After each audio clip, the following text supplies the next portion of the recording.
Hey everyone, Once Bitten here with the Battle Report. So this is the Battle of the Nobility, a game I played with my Beastlords versus an insanely beautiful Sylvan Elves army.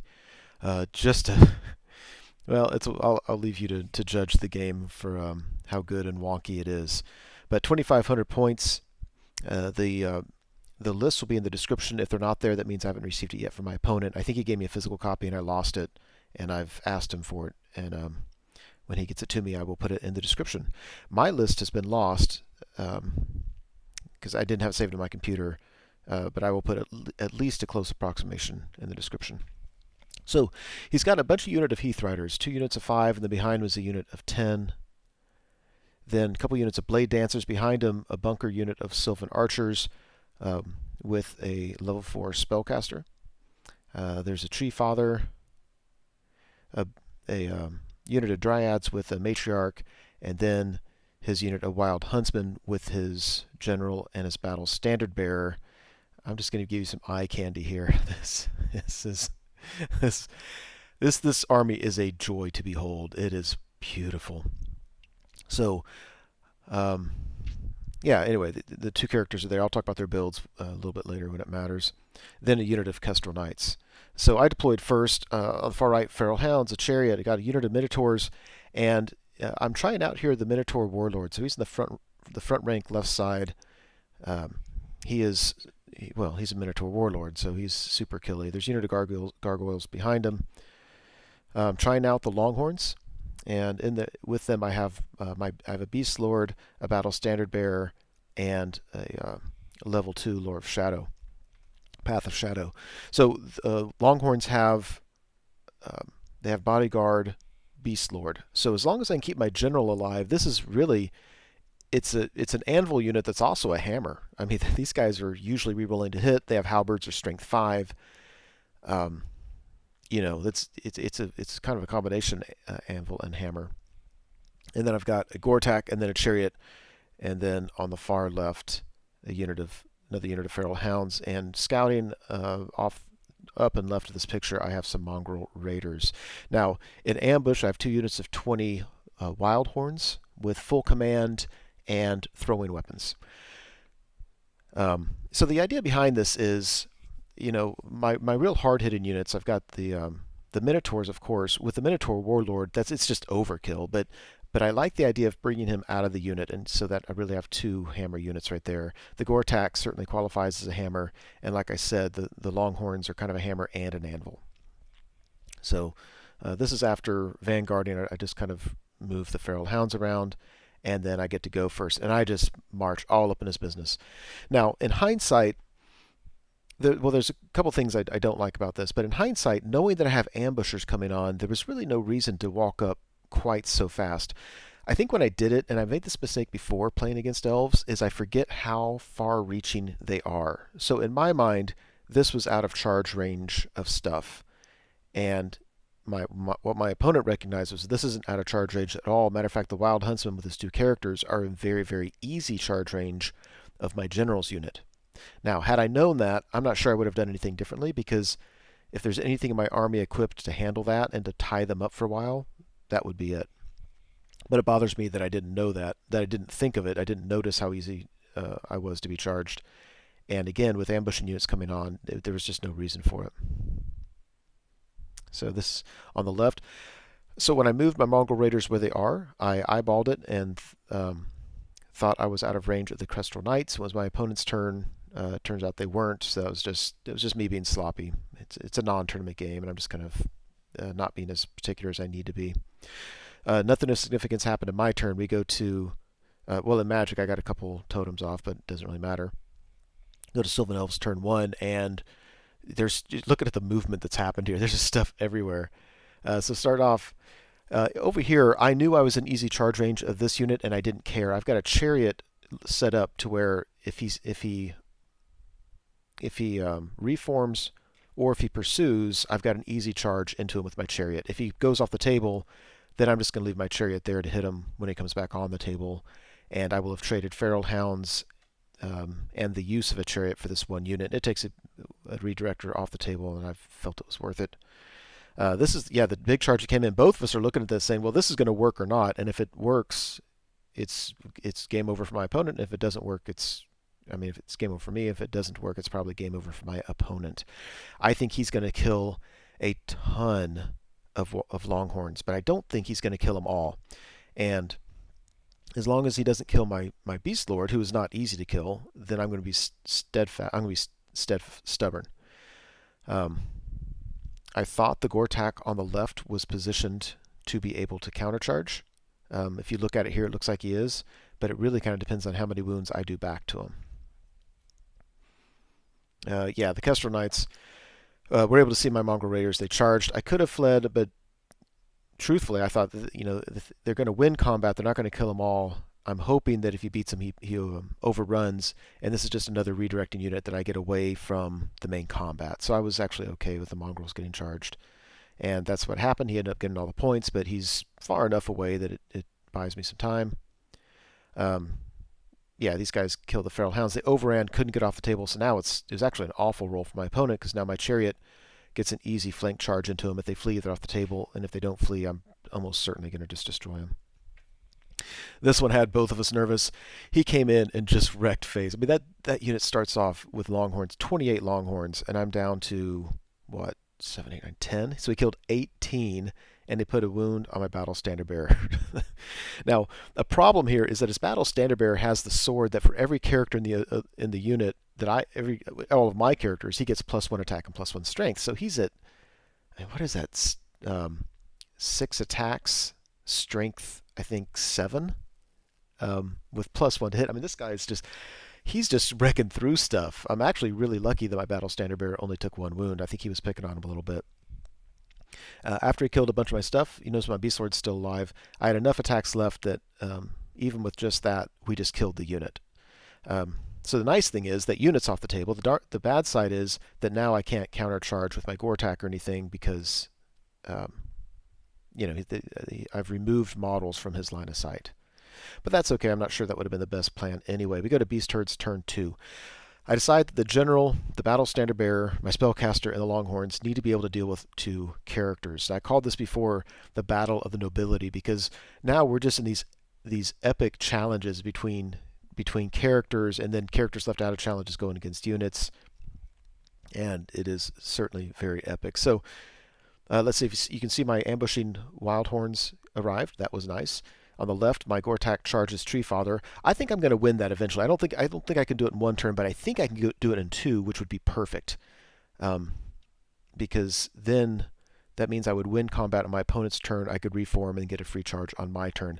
I really want, if that Gortach can take care of the Treefather and then get in with the Dryads, I think that would be perfect. Because I don't think at strength 4 they're going to do a whole lot to him. And every 6 he rolls to wound, he's getting wounds back and all that kind of stuff. So I think he'll hold them up forever and probably would eventually kill them. I don't think they're going to kill him forever. So what I need to do is, if I kill the Treefather this turn, I just need a really long overrun to get into him. I charged the Minotaur Warlord out of his unit. The unit was being redirected, but he wasn't. And so he was able to charge these Blade Dancers. This is on the right, the easy charge with my Chariot. There we go. I'm a little nervous about this because either one of us can fluff our rolls, or I can, my opponent can roll great on his ward saves, and this could go either way, but I think the odds go to the Gortach. And there's that. So these guys have throwing weapons, 2 shots each. They can throw in 2 ranks. So if I deploy them 10 by 2, then I'm getting 40 shots. And the unit on the left, I just didn't feel like dealing with 10 by 2, and plus it was awkward. So I just did them ranked up. I'd still get 20 shots. I thought I would do more. In hindsight, I was hitting on 6s. I should have been hitting on 5s. I penalized myself for moving and shooting, and these are quick to fire, so that shouldn't have affected. Whatever. I whittled down his bunker unit. More importantly, I think I have him surrounded. There's no good thing he can do with that unit. These guys shoot at the Blade Dancers. They kill 1. That was pretty weak. And over here, yeah, so his BSB easily kills my Battle Standard Bearer. We get in a challenge. I'm trying to think what must have happened there. I wonder if our BSBs killed each other. Yeah, I honestly don't remember. Anyway, his both of our BSBs are now dead. His general's there, and I'm not sure that my Beastlord can stand up to his general, and I have 1 wound on me. Um, Actually, let me take that. Here's what happened, I think. I'm going to challenge my Beastlord with his general. So his BSB killed my BSB, my rank and file killed his BSB, and the 2 generals are just duking it out back and forth. And I don't know if he's even taken a wound, and I've taken 1. So I'm a little bit nervous about what's going to happen here. And that's even with me having the Blooded Horn totem up on my general. That totem certainly helped, by the way, killing his Battle Standard Bearer. Easily beat his fast cav, reformed the Chariot. And, okay, so this is really weird. So my Gortach goes in and just kills his Tree Father. I rolled 1 or 2 6s to wound. And so not only does that give me lethal strike, it gives me D3 wounds. So that's how I was able to do enough wounds to kill him. I overran long enough to hit the Dryads, but my opponent, before I moved him, said, wait, I need to test Panic on my Dryads. And he tested it and failed it, and when they ran, they would have to run off the table. They would bounce through my unit. And it's, ironically, I was saying, I don't think they have to test. I think Dryads have always been immune to Psych. And he opened his book, he said, nope, they're not immune to Psych anymore. And it's like backbreaking for the Sylvan Elves. I mean, I think it wouldn't have affected too much because that was the matchup I wanted. I have no wounds on my Gortach. I think he's going to hold that unit up, killing it until I get some help in there to finish him off. But for them to flee off the table was wonky. Now, after the game, he looked it up more carefully and saw it was because of the otherworldly rule that they did indeed have immune to Psych. So, not me cheating, is a mistake. Personally, I don't know. I don't think it would have affected that much, even though it was a huge mistake. Go to Sylvan Elves turn 2. Sylvan Elves don't have a lot of tools left. They don't have a lot of options left. His Kestrel Knights on the left, you can't see them in the picture, but they're coming back towards the battle. His Heath Riders in the middle charged my Chariot, and I fled.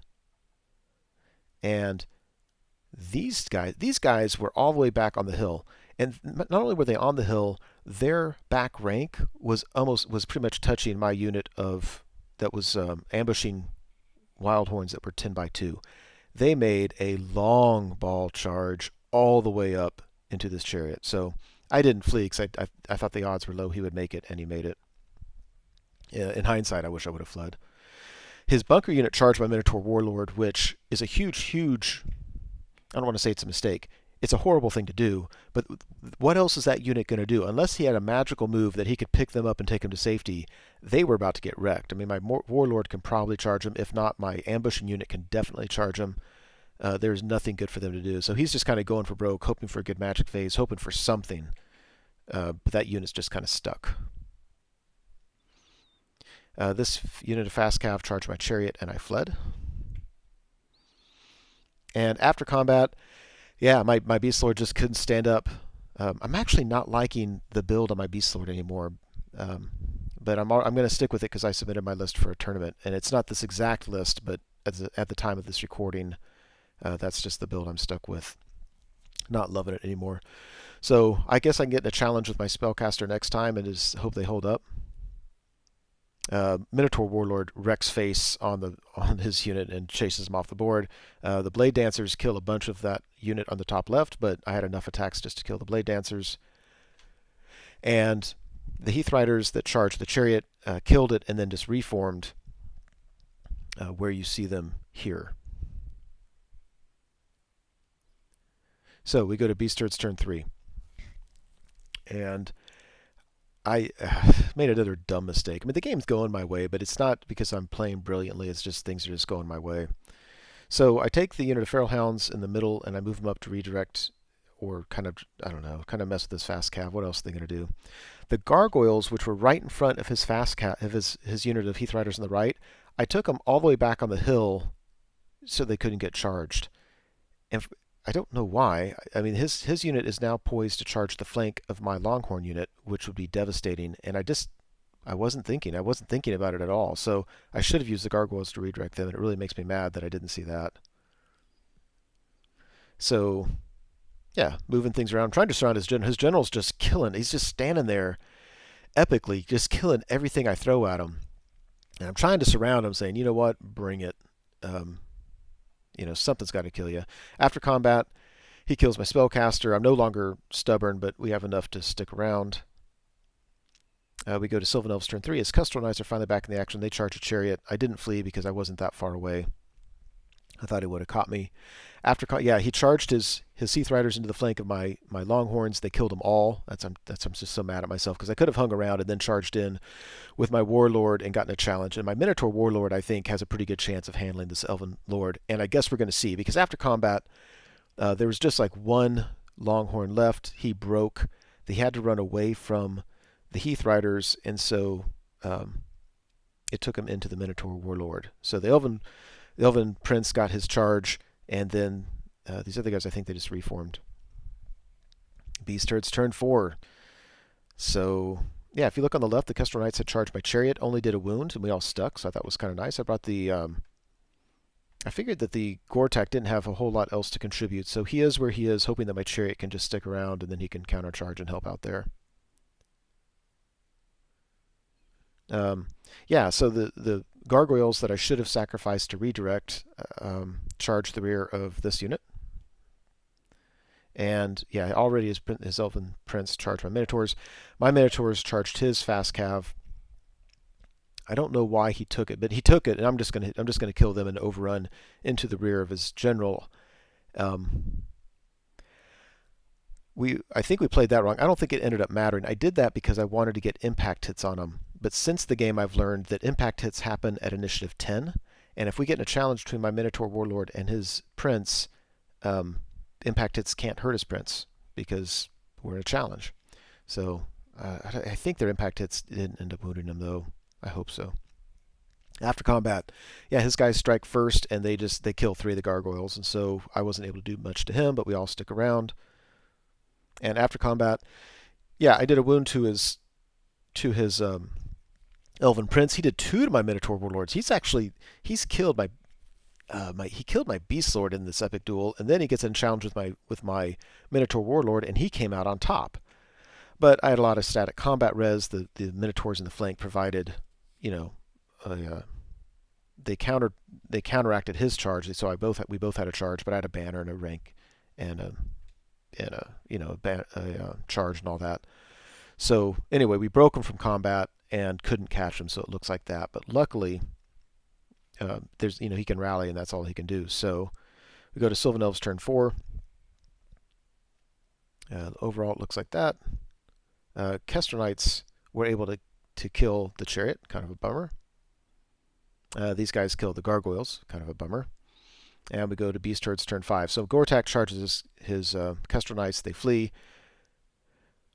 My ambushing unit it was on its way to go get an objective on the other side of the table. I decided to go ahead and charge them in here for the same reason that I charged the Minotaur Warlords in, or at least the same benefit, which is they give me a flank, an extra pip of flank, a banner, and all that. Minotaur Warlord gets in. He'll have D3 impact hits, and I'm still counting on this guy to finish the job. We get into another epic duel, a challenge between the Elven Prince, who's just been slaughtering my whole army, and the Minotaur Warlord, who has killed a bunker, but that's about it. And this time he's able to do it. My opponent just can't. He didn't do any wounds to my Minotaur Warlord. To an impact hits and all my attacks, I was able to finish him off. Meanwhile, over here, I had reformed my Minotaurs wide. I mean, he could have danced around me, but whatever. But he decided to charge me just to see how it would go, and it didn't go well. It didn't go well at all for him. So, yeah, then we go to the end of the game. So the only thing he has left is Kestrel Knights. I ended up losing, and losing the Longhorns makes me mad because it was just dumb. I should have redirected the Gargoyles. Other than that, I can't complain. I had a lot of good luck that game. So real fun game to play. I'm decided. I used to be that the Beastlord was just such a beast in combat. I was willing to put him up against pretty much anything in the game. And my current feeling on him, at least with the build that I'm using, is that he's really not. He's actually not that scary at all against most other Lord level characters. So I'm starting to think of him more as functioning as an anvil with the Longhorns, which is just a weird way of thinking about him. But anyway, that's it. Here. Thank you so much for watching the video. I truly hope you enjoyed it. As you know, YouTube has a variety of functions you can use to interact with videos such as this. You can like or comment on the video, you can favorite it, you can share it, and of course you can subscribe to the channel and I encourage you to do any or all of those things as a way of interacting between viewer and producer. As always, I appreciate your patronage on the channel and wish you all the best.